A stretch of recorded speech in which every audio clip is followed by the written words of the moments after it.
Hope you enjoyed that little bit of a skit between the virtual Sophie and the virtual Papa.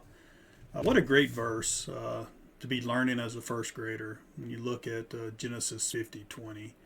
And you think about what Joseph was going through and had been through up to that point. This was somebody that, because of a dream that he was given, and was he bragging or being boisterous to his brothers? Yes, probably, but who has not been to a sibling? But through that, this hatred of him just festered in his brothers to the point where they contemplated killing him. They threw him in a well, and if it wasn't but for one brother, he would have been killed. He's sold into slavery. Then he starts finding this great fortune, only to find that he's now thrown into prison. And again, he finds good fortune in prison. And he's freed from that years later, and is put in a very prosperous or a position of power when he meets his brothers again.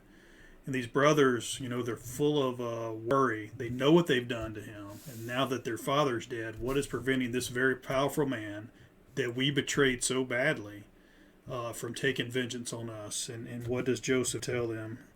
Again, I'm going to read from a few translations, just because I think it's interesting as we see the different translations. They all mean the same, but the wording is a little different.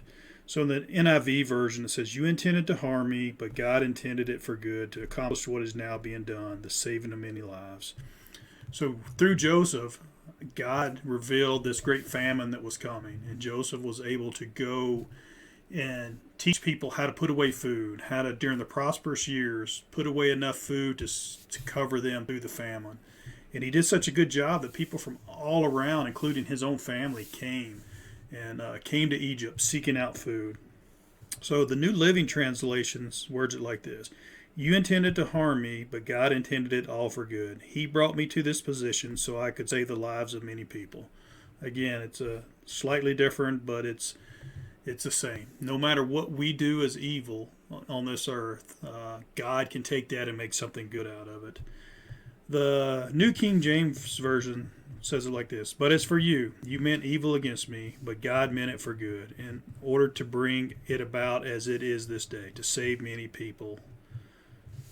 So again, just reiterating the reason. And then the Message is probably going to be about 3 verses here to combine. But Joseph replied, "Don't be afraid. Do I act for God? Don't you see? You planned evil against me, but God used those same plans for my good. As you see all around you right now, life for many people. Easy now, you have nothing to fear. I'll take care of you and your children." He reassured them, speaking with them heart to heart. So Joseph easily could have taken the high road with his position. He could have punished his brothers. He could have banished them. He didn't have to save them. But he understood what God was doing. He saw the big picture. Do we see the big picture in our life today? Are we seeing what God intends for us to do?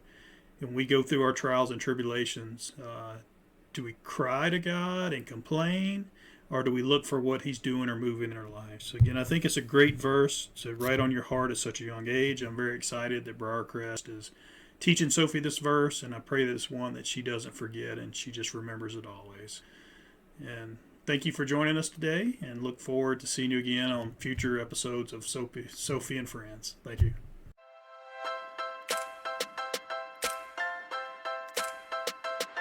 This has been a Landshark for Christ production. Please consider subscribing to this channel, or you can visit me on Facebook. I'm at Landshark for Christ there as well, or send me an email at landsharkforchrist@gmail.com.